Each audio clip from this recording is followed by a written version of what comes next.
জীবনে আমরা অনেক কিছুই চাই, কিন্তু সব কিছু পাওয়া যায় না। কিছু সম্পর্ক, কিছু স্বপ্ন বা কিছু সুযোগ, সব কিছু আমাদের ভাগ্যে লেখা থাকে না। অপ্রাপ্তি শুধু বেদনা দেয়, এটা উপলব্ধি করতে শেখায়, ধৈর্য শেখায়, আর আমাদের মানুষ করে তোলে।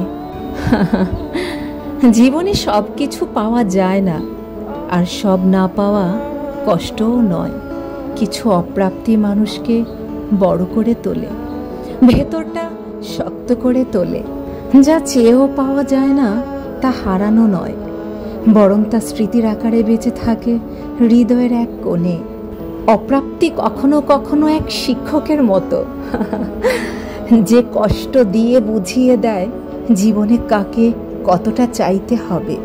জানো, জীবনে কিছু না পাওয়া এমন কিছু দরজা বন্ধ করে দেয়, যেগুলো বন্ধ না হলে হয়তো আরো বড় ক্ষতির মুখোমুখি হতে হতো। প্রত্যাশার ফল অপ্রাপ্তি হলেও সেই যাত্রার অভিজ্ঞতা কখনোই বিফলে যায় না। অপ্রাপ্তি কখনো বেদনা নয়, বরং জীবনের এমন এক অধ্যায় যা না থাকলে আমরা পরিপূর্ণ মানুষ হতে পারতাম না। যে মানুষ অপ্রাপ্তি মেনে নিতে পারে, সে জীবনে যে কোনো প্রাপ্তিকে আরো গভীরভাবে উপলব্ধি করতে শেখে। অপ্রাপ্তি মানে জীবনের ব্যর্থতা নয়, বরং আল্লাহর পক্ষ থেকে একটি নতুন সুযোগ, যা হয়তো আরো ভালো কিছু অপেক্ষা করছে আমাদের জন্য, তা বলে দেয়।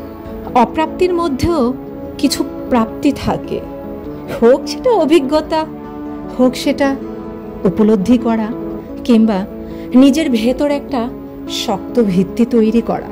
সবচেয়ে বেশি কাঁদায় যখন কেউ কিছু না বলে দূরে সরে যায়। না চাওয়া নয়, চেয়েও না পাওয়া, যে তার কষ্ট শব্দ ছুঁতে পারে না, শুধু চোখে ভেসে থাকে এক নিঃশব্দ অভিমান। সব পেতে নেই জীবনে, কিছু হারানোতেই সৌন্দর্য। তবুও না পাওয়ার একটা যন্ত্রণা থাকে ভেতরে গাঁথা।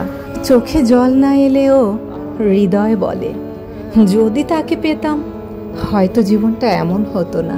জানো, মানুষের চাহিদা চিরন্তন, কিন্তু প্রাপ্তি সীমিত।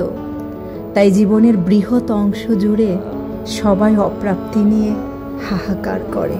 তোমার আকাঙ্ক্ষা অনুযায়ী প্রাপ্তি ঘটবে যদি তুমি সর্বদা সত্যকে অনুসরণ করো এবং আপ্রাণ চেষ্টার সাথে সঠিক পথে এগিয়ে যাও। উচ্চ প্রাপ্তি সবসময় এসে থাকে উচ্চ প্রত্যাশা থেকে। তাই জীবনে ভালো থাকতে হলে উচ্চ প্রত্যাশা কমাতে হবে। যার যেটুকুন আছে সেটুকুন নিয়েই সন্তুষ্ট থাকতে হবে।